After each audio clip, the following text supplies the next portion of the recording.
ये हूँ आमर रोसैया स्पेशलिस्ट एवं माछ चलती सी बीच पाखु माछ आनी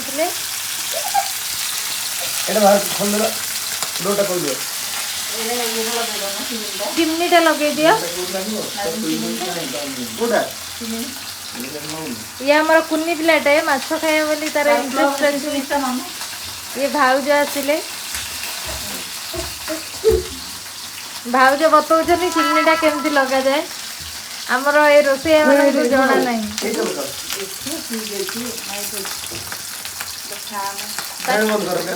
आम आज फैमिली ट्रिप कर रोसई लगी ये हूँ रोसैया ये बढ़िया तो भाजी बढ़िया फ्राए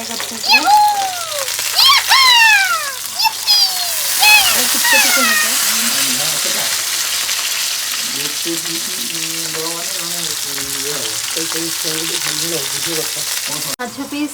रेडी क्या टेस्ट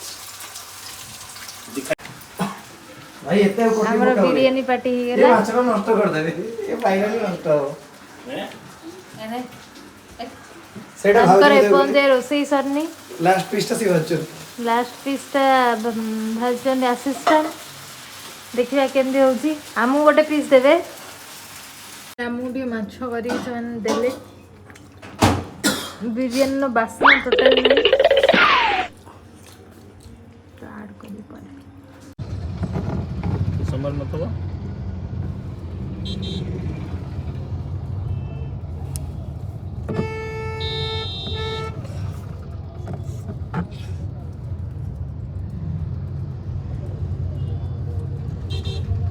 सेटा कसिला किछ मिलिबनी एपटे पार्किंग रोड थले एडिया दितो बोले एटी गोटे पार्किंग करू नाहंती जल्दी अरे डुगु एपट को जाइलु एडी भाई चढ़ी चढ़ी जाउचंती हला हला चलो चलो चलो चलो एपट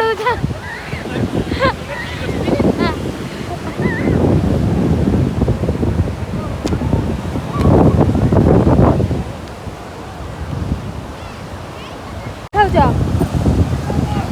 काकुड़ी राग लगुच ना नहीं राग लगुच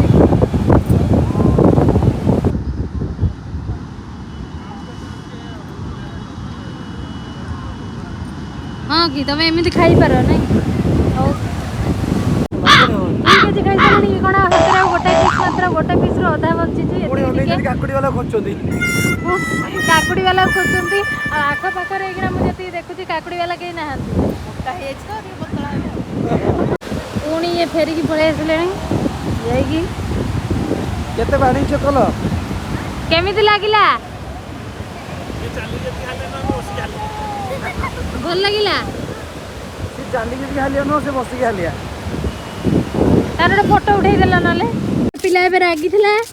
देखि कहला सी बीच जीवानी मते फेरे आनला पळैबा କିନ୍ତୁ ଏବେ ମୁଁ କହୁଛି ନାଇଁ ଯିବାନି ହଁ ଯିବା कथाटा दीपटिया कहूँ सी बीच पाखरे एते खरा जे बापरे एते खरा आम कौन कलु ना भाभी समुद्र टे आज गाधेबू हेल्ले गाधे पारूनी भाविलु टैन हो हाथ तापर आम भाविलु कि आम जाए से चेयर तले हावा खाइबा देखला बेलू रेट कर 50 टका आम भावी मागणा अच्छी देखला बेलू पैसा नौ मु कहली 50 टका देकी मुझे चेयर रे बसी माने ता पैसा आज उठेकी जी मुझे वीडियो आउ फोटो करदे मोर पैसा उठीज मुझे मो स्वामी को इे इे जाऊँ मुझे तुमर मोर फोटो उठेबी वीडियो करी मोर 50 टका उठीज काले मो घंटाए न बसी पारि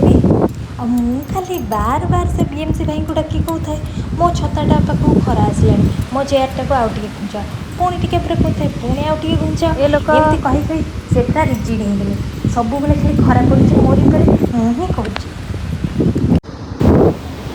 सी बीच पाखर टोटाली आसना मुझे डाकिली आसे आसे घर को जा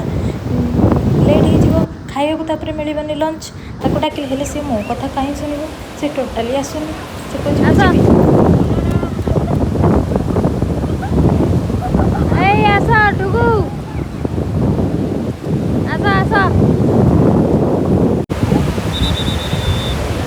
ଆଗକୁ ବାତ୍ୟା ଆସିବାର ଅଛି ବୋଲି ସେଥିପାଇଁ ଲାଇଫ୍ ଗାର୍ଡ଼ ମାନେ ଖାଲି ବିଶ୍ୱାସ କାହିଁକିନା କାଳେ ସମସ୍ତେ ସମୁଦ୍ର ଭିତରକୁ ପଳାଉଥିବେ ସେଥିପାଇଁ ତାଙ୍କୁ ପାଟି କରୁଥାନ୍ତି ଭିତରକୁ ଯାଅନି କାହିଁକିନା ବାତ୍ୟା ହେବାର ଅଛି କାଳେ ସମୁଦ୍ରର ଜୁଆର ଟାଣି ନେବ ସେଥିପାଇଁ ସମସ୍ତଙ୍କୁ ହୁଇସିଲ୍ ମାରିକି ସେଫ୍ ବୋଲି କହୁଥିଲେ।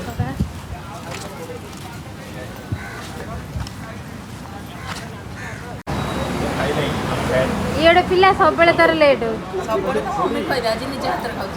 ସେଇଥିପାଇଁ ଲେଟ୍ ହଉଛି ଆଉ ସବୁବେଳେ ଲେଟ୍। ହଁ ଟା ଖାଇଲା ପରେ ଜଣା ପଡ଼ିଲା କି ଆମ ଟ୍ରିପ୍ଟା କମ୍ପ୍ଲିଟ୍ ହେଲା। ହେଲେ ଆଇସ୍କ୍ରିମ୍ ଟେଷ୍ଟି ନାହିଁ। ଟେଷ୍ଟ ନାହିଁ ତାହେଲେ ଟ୍ରିପ୍ଟା କମ୍ପ୍ଲିଟ୍ ହେଇନି ତାହେଲେ ବାକି ଅଛି ଅଧାରୁ ଅଟକି ଗଲା ତାହେଲେ ଟ୍ରିପ୍ଟା ତାହେଲେ ହେଲା ଆଉ ଅଧାରୁ ଅଟକି ଗଲା ଆଉ ଗୋଟେ ଟ୍ରିପ୍ ହବ ତାହେଲେ ଆଉ।